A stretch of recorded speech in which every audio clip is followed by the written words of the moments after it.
સુરતના city light ખાતે gym અને સ્પામાં લાગેલી આગની ઘટનામાં 2 મહિલાઓના થયેલા મોતના મામલે બિઝનેસમેન અલીર રૂંગટાને ઉમરા પોલીસે પૂછપરછ માટે બોલાવતા તે પોલીસ મથકે પહોંચ્યો હતો।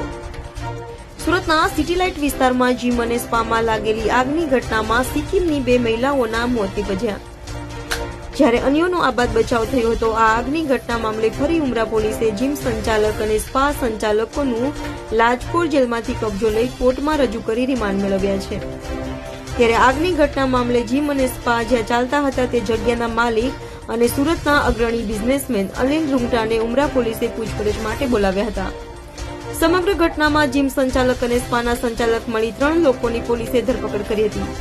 વધુમાં જગ્યાના મૂળ માલિકે જગ્યા ભાડે આપી હોય જે મામલે અલીર રૂંગટાની ઉમરા પોલીસે પૂછપરછ કરી હતી।